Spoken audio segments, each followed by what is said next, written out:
What's up, nerds? Plugged In is back and better than ever. I'm your host tonight, along with Xander and Kevin. This week we're going to be talking about the Percy Jackson show, Bluey, and Loki Season 2, along with so much more. Let's roll that intro.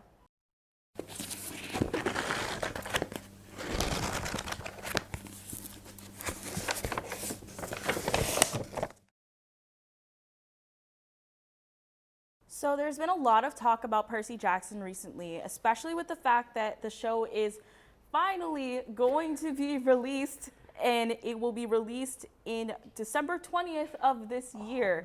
It has been pushed back a lot because of the strike, but I am curious on your thoughts about the show, like stuff you've heard, all of that type of stuff. Right. I mean, I just only watched the trailer today. The trailer looks very good. I love how they did the song Riptide with it. It's kind of like a funny effect because he's like Master of Oceans or whatever. It's just a very funny and clever way to tie that in with the beautiful cinematography of it all. It looks so well done. I read the first Percy Jackson book as a kid. But I can't wait for the series. My friends have been talking so much about it, so I definitely have to watch it. I didn't really read the books as a kid, but I do remember that first movie came out, and watching the trailer, I liked knowing, they're at the museum, and this teacher's about to attack him. They had all the classic Percy Jackson scenes from the book in the trailer, kind of like a best hits type thing. So it's interesting. That's an interesting way to put it. Is that not the wrrong way to put it? I mean, it's sort of their best moments. I'll give you that. that's what I'm trying to say. Yeah. But there's a bunch of things that are currently going on cast-wise because I think we talked about this last semester at the fact that Lin-Manuel Miranda is going to be in this now. I know. It's about that. I remember talking about this and I'm like, okay, why is this man in everything? I swear we will never be able to escape this man. I don't know how. He's never not doing enough. He's always topping the next thing he's done. He was just in Little Mermaid literally a few months ago, and he's like, "Ha, I'm back." I'm here for it. I like it. Don't get me wrong, but it's just kind of funny. He's a nonstop force. I mean, what can I say?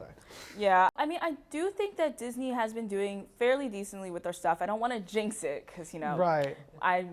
Very many things can go wrong, but I do think that they're doing fairly well. So I don't think it's going to take them very long to get back on their feet. And if this does well, then they'll make more seasons. And I think based on the books, they have a lot of material to choose from. So it shouldn't take too long. I agree. I mean, there's just so much content I feel being put out by Disney, and there's so many different things Marvel, Star Wars, everything. It's just a lot at times. And I've just had such a busy schedule, so I haven't had time to watch all these things. I'm going to really try and make time now to watch Percy Jackson. I'm so behind. It's crazy. Yeah, I think it'll be really great. But moving on from Percy Jackson, which has something blue, we now have to move on to something else that has a lot of blue.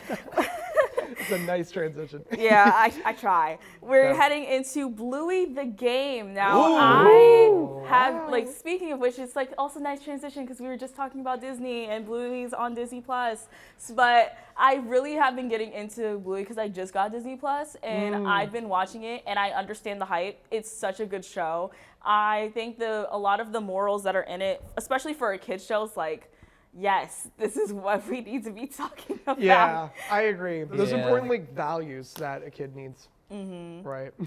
So are we thinking what do we think about any plot theories? Are there anything that we're thinking that might just be staples for this game?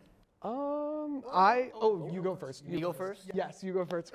Well, I feel it'll pick up on its same beat where the TV show does an amazing job of teaching kids wonderful lessons about acceptance and stuff. So it'll probably just build upon that. Yeah, I wholeheartedly agree. I mean, Bluey is great. I don't know if you guys have heard of this theory. Well, not theory. It's actually confirmed to be true. The color sequences in Bluey, it matches it. So dogs, have different eye sensibility than us humans. So dogs can watch it too in the normal amount of color we see it. I know that sounds confusing. You guys can look it up if you want. But yeah, I think that's just really, really cool way to do that. Yeah, I think that's a very interesting point, and I actually did not know that, and that's very interesting actually because of the fact that like their colors are really great, but I didn't know that that was the main reason why they put it up. So that is definitely very interesting. Right. I also wanted to add one more point. I don't know if you guys have watched Blue's Clues as a kid. I feel like Yes. Bluey Me. is like the modern day Blue's Clues. I have not watched Bluey yet. I really, really need to, like I've said before. But Blue's Clues, You're missing I out. know I'm missing out. You guys, I'm so busy.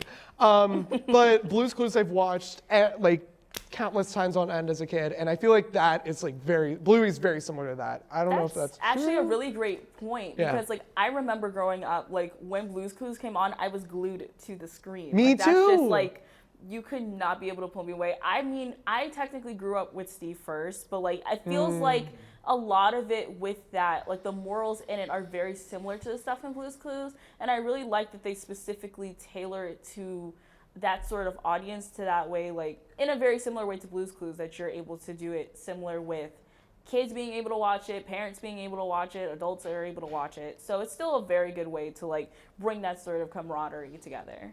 I agree, yeah. And the game looks very good too. I know we mainly focus on the show. The game, I think, looks real. What platform is it going to be on? That is a great question. I believe. What do you remember? Which game? Yeah, Which station? I'm pretty sure it's all of them. Oh, Yeah, I think okay. it's gonna be on all I have an stations. Xbox, so I'll play it on that. Good gosh. Okay, so transitioning into something from blue to green a little bit, and still in our Disney era, we're heading into Loki season 2. Oh, yeah. Now, I will admit I have not watched Loki season 1, and I feel like I'm so far behind because everyone's been telling me Right. to go watch it, and I haven't watched it yet. So if you guys wouldn't mind telling me like any thoughts you might have on the plot. Yeah, I mean, I am very proud of myself because in 2021, then when this was first released, I was on vacation. I just watched it all the way through because I had so much more time back then. But like the cast is incredible. Like Sylvie, who's one of the main characters, and Loki's chemistry is just absolutely perfect. Many people were shipping them throughout. Hopefully that'll continue in season 2.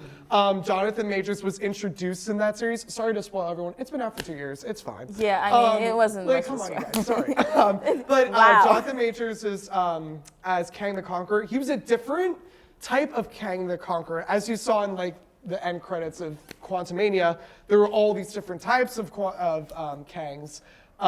And Kang was one of those people in basically Kang and Loki and Kang and Ant-Man Quantumania were 2 completely different people, which is very cool. So hopefully in this one we might be able to see another Kang, because like basically the plot of this one, I think it's like traveling through time. Like I don't know if you've seen the trailer, Loki literally travels from like modern day, or not modern day because it's the whole time jump. Marvel's so weird. What is happening? I mean, is it not Marvel if there isn't something weird happening within Like it at some point? exactly. That's what I'm saying.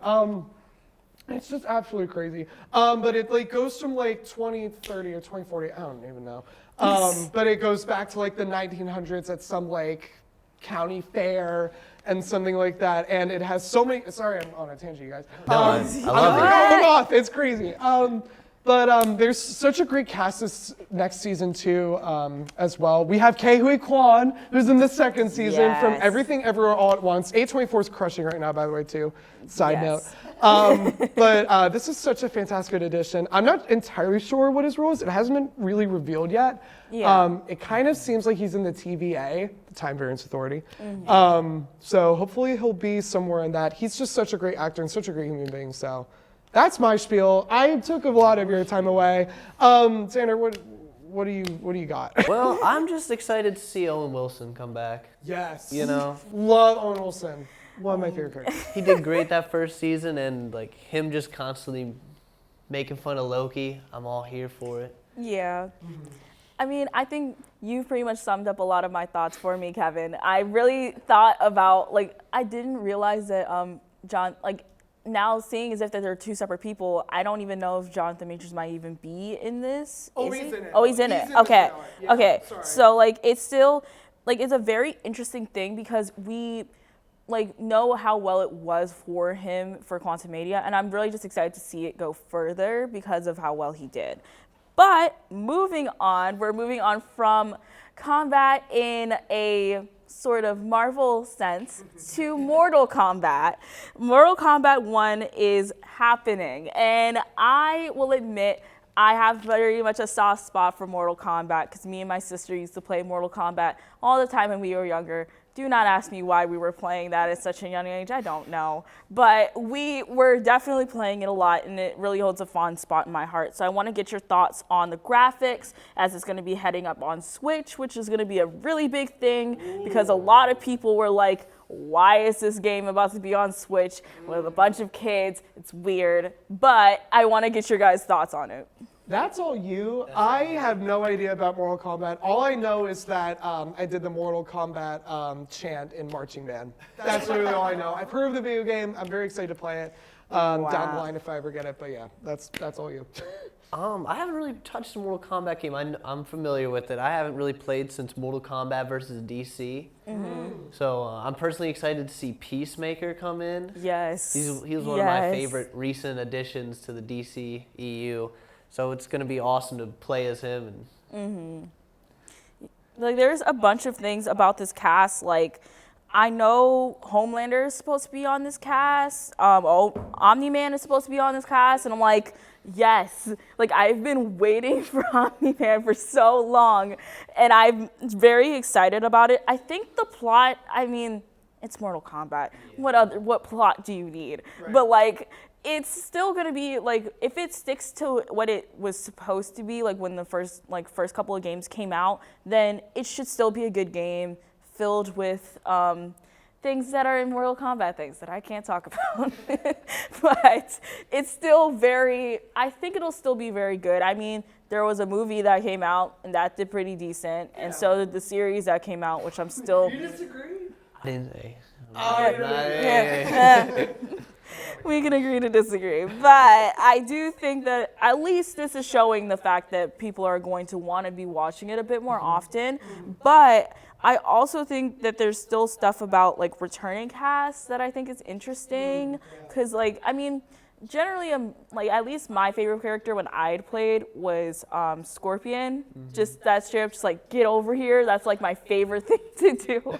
But at least in the games, at least. But I think he's a decent character, and of course, a bunch of the characters that like are staples in the game, I would hope would be coming back. That would kind of be weird of them not to. But any final thoughts? Johnny Cage, one of his final finishing moves that I love. He hits him, and then he's like, hey, can we redo that take? And he looks at the camera, and then he does it again, and he just keeps going.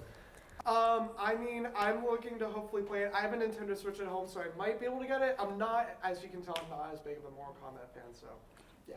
Got it. So we have some upcoming movies, a lot of them that are coming out that we do need to discuss. So let's get into them. We have Expendables 4 that is coming out September 22nd. We have The Creator that is coming out September 29th. My favorite, Saw X, that is coming out September 29th. I am so excited to go watch this movie.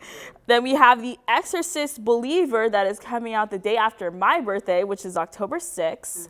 Then we have Five Nights at Freddy's, our favorite here at M Plugged In, our favorite, which is coming out October 27th. And then another one of my favorites that's going to be coming out, Hunger Games: The Ballad of Songbirds and Snakes, which is going to be coming out November 17th. And as a kid who watched all of the movies and read the books, I am so excited to go watch this movie. Is there any movie that you guys are knowing for a fact, like you guys are excited to go see it right here, right now? I mean, I'm really excited to see. The Creator looks very interesting. That is like one of my favorite actors, John David Washington. I think that's really, really cool. Oh gosh, what else? Five Nights at Freddy's. We're definitely gonna go see it. We'll be back to talk about it. I mean, of course. Yes. That is such a great cast. What I'm most excited for, I think, is honestly the Hunger Games movie. The most recent trailer came out, I think yesterday. There was a big countdown on Instagram, which I thought was really cool.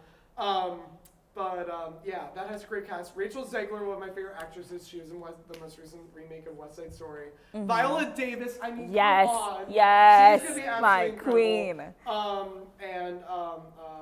the Jason Schwartzman who's in Spider-Man Across the Spider-Verse. He's gonna be in it as well. It's just a great cast, and the story and the plot looks really very, very interesting. Kind of has some of the elements from the original movies that we grew up with. Like it's two classic 2000s movies. Yeah. Jennifer Lawrence. And, Yeah, of course. and, Xander, any like things you're looking for? Any like definite ones I have to go see? Definitely Five Nights at Freddy's. Of course. I've been studying up on my lore Yes. as of recently, so I'm As prepared. you should be. And then Hunger Games. If Lord's not doing the movie soundtrack, why am I going? I mean, true. Good point.